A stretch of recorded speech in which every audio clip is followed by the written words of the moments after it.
आज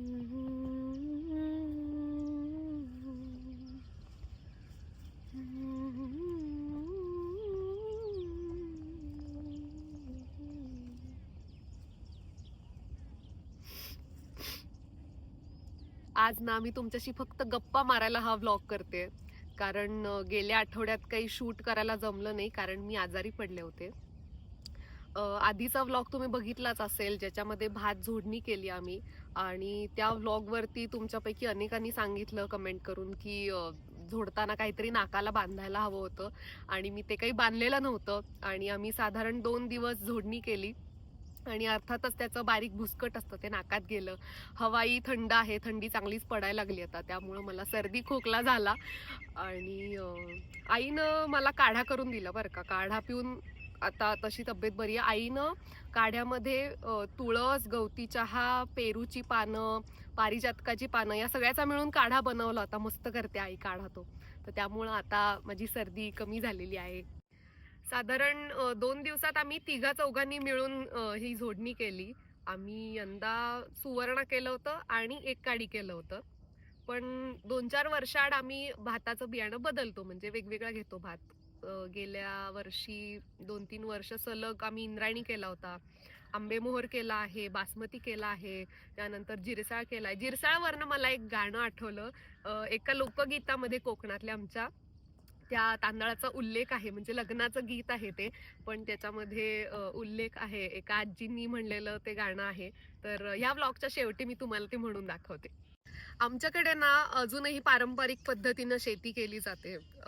म्हणजे झोडणीच्या वेळेला किंवा कापणीच्या वेळेला आम्ही कोणतंही यंत्र नाही वापरत. पण ज्यांची मोठ्या प्रमाणावरती शेती आहे, तर त्यांना आजकाल यंत्र वापरणं सोयीचंही आहे आणि गरजही आहे, असं आहे. तर आम्ही आता जे झोडलेलं भात आहे, म्हणजे ज्या भाताच्या साळी आहेत, तर त्या आता गोंट्यामध्ये भरून ठेवलेल्या आहेत. आता आम्ही ते, आमच्या गावात राईस मिल नाहीये, त्यामुळे आम्ही गावामध्ये जर आम्हाला तांदूळ तसाच करून घ्यायचा असेल, तर गावातल्या चक्कीला लावायला लागतो. आणि मग असं होतं की चक्कीला काही वेळेला तुकडा निघतो, तांदूळ अख्खा निघत नाही, असंही होतं. तर गावातले बरेच जण तसं करतात. नाही तर आम्हाला राईस मिलला जर, म्हणजे बाहेर आहे ते, गावापासून बरंच दूर आहे, आणि राईस मिलला जर न्यायचं असेल, तर एका शेतकऱ्याला तेवढ्या साळी नेणं तसं नाही परवडत, कारण तेवढ्या मोठ्या प्रमाणावरती पीक घेतलं जात नाही. मग गावातल्या दोघा-तिघांचं मिळून टेम्पो करून ते घेऊन गेलं आहे, आणि साळी मग तिथे लावून मग तांदूळ, मग तिथे राईस मिलला केल्यावरती तांदूळ छान अख्खा निघतो. मग तसं केलं जातं गावामध्ये, की दोघा-तिघांनी मिळून साळी नेऊन तांदूळ करून आणला, असं होतं. मार्च-एप्रिलमध्ये आम्ही भाजावळ केली शेतामध्ये. त्यानंतर जूनमध्ये भाताची पेरणी केली नांगरून. त्यानंतर जुलै-ऑगस्टच्या दरम्यान चांगली दाढ आल्यानंतर उगवून दाढ काढून भात लावणी झाली. त्यानंतर ऑक्टोबर-नोव्हेंबरच्या दरम्यान भात कापणी झाली. आता नोव्हेंबरमध्ये झोडणी झाली, आणि आता डिसेंबर अखेरपर्यंत तांदूळ तयार होऊन घरी येईल. यंदा ना पाऊस खूप उशिरापर्यंत होता, पाऊस खूप लांबला, आणि त्यामुळं असं झालं की बऱ्याच शेतकऱ्यांचं नुकसान झालं आहे यंदा. म्हणजे आमच्या इकडे सुद्धा जेव्हा भात, म्हणजे लोंबीमध्ये तांदूळ जेव्हा तयार होतो, तर तेव्हा खरं तर पाऊस खूप नको असतो, तेव्हा उन्हाची गरज असते. म्हणजे आला तरी हलका पाऊस चालू शकतो, पण यंदा खूप गडगडाटी पाऊस वगैरे झाला. आणि काय होतं, लोंबीमध्ये पाणी आत शिरलं की ते जड होतं, दाणा भिजतो त्यामुळे, आणि मग भात आडवं पडतं बऱ्याचदा, किंवा पावसाच्या जोराने सुद्धा भात आडवं पडतं. मग ते पाण्यात कुसतं किंवा चिम निघतं. चिम म्हणजे काय तर, हे असं लोंबी आहे समजा, तर ह्याच्यामध्ये प्रत्येक ह्याच्यामध्ये दाणे असतात ना. आता हे भात मी हे गवताचं सांगतेय, पण ह्याच्यामधला प्रत्येक दाणा असतो तो निघून जातो किंवा पडतो, काहीतरी होतं, किंवा त्याची वाढ होत नाही, आणि नुसतंच असं त्याचं बाहेरचं असं टरफल तेवढं शिल्लक राहतं, असं होतं. असं यंदा बऱ्याच शेतकऱ्यांचं नुकसान झालेलं आहे. तुमच्यापैकी शेतकरी बांधव जे कोणी बघत असतील हा व्लॉग, तर तुम्हाला यंदा पावसानं तुमच्या शेतामध्ये काय अनुभव आले, काही नुकसान झालं, तर तुमचे अनुभव मला कमेंटमध्ये नक्की सांगा.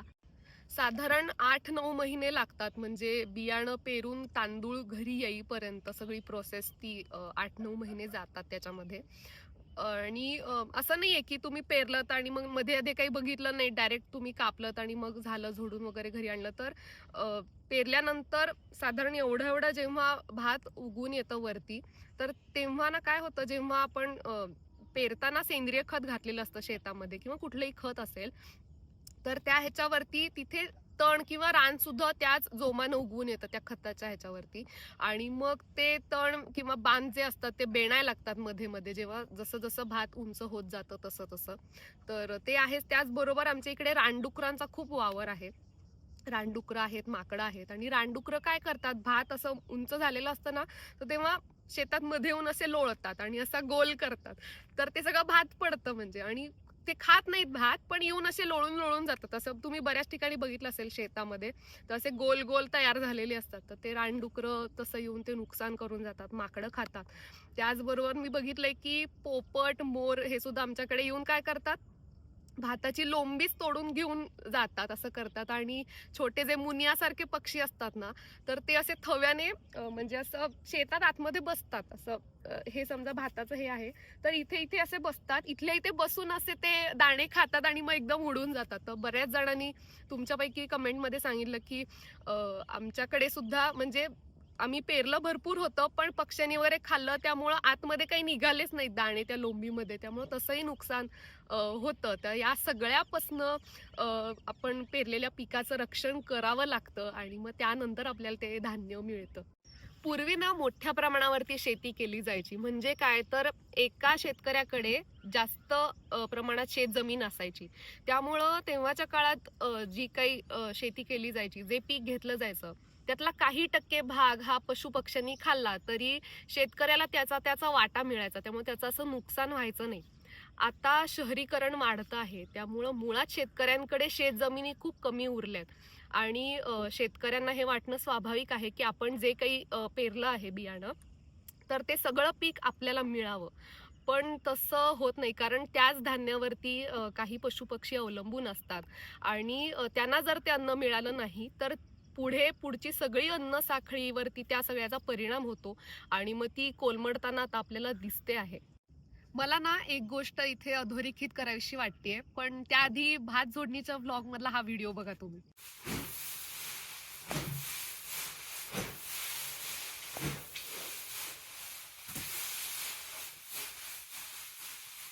या व्हिडिओमध्ये आमचा संतोष काका, आम्ही जे भात झोडलेला आहे, तर त्या राशीला नमस्कार करताना दिसतोय.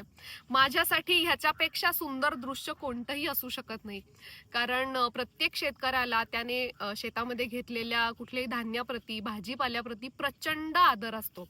म्हणजे बरेचसे शेतकरी त्यांच्या शेतामध्ये कोणतंही काम सुरू करायच्या आधी त्या जमिनीला नारळ, फुलं वाहून तिचा सन्मान करतात. कारण ती जमीन त्यांच्यासाठी आई आहे. त्यामुळं आईचा आदर केला तर शेतकऱ्याची भरभराट होईल, त्यांना पीक चांगलं मिळेल, अशी सगळ्या शेतकऱ्यांची धारणा असते. आता व्हिडिओच्या शेवटी मी गाणं म्हणतेच आहे, पण त्याच्या आधी एक गोष्ट सांगते तुम्हाला. ती म्हणजे आपल्या चॅनलला मी सुपर थँक्स नावाचा फीचर चालू केलेला आहे, ज्यामध्ये या व्हिडिओच्या खाली तुम्हाला थँक्स नावाचा एक आयकॉन दिसेल. आणि माझा जर कंटेंट तुम्हाला आवडत असेल आणि असाच नवनवीन कंटेंट मी तुमच्यापर्यंत नियमितपणे पोहोचवावा असं जर तुम्हाला वाटत असेल, तर सुपर थँक्सद्वारे तुम्ही तुमचा सपोर्ट माझ्यापर्यंत पोहोचवू शकता.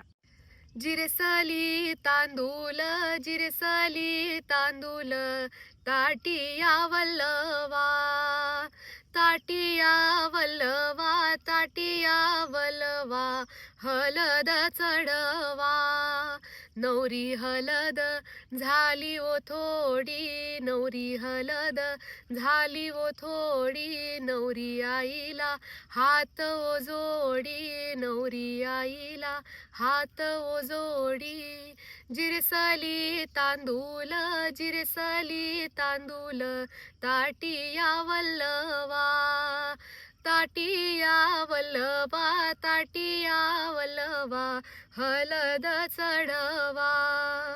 नवरी हलद झाली ओ थोडी, नवरी हलद झाली ओ थोडी, नवरी मामीला हात ओ जोडी, नवरी मामीला हात ओ जोडी.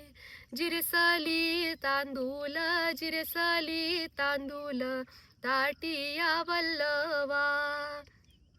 ताटिया वल्लवा ताटिया वल्लवा हलद चढवा नवरी हलद झाली ओ थोडी नवरी हलद झाली ओ थोडी नवरी आतेला हात वो जोडी नवरी आतेला हात वो जोडी जिरसली तांदूल ताटिया वल्लवा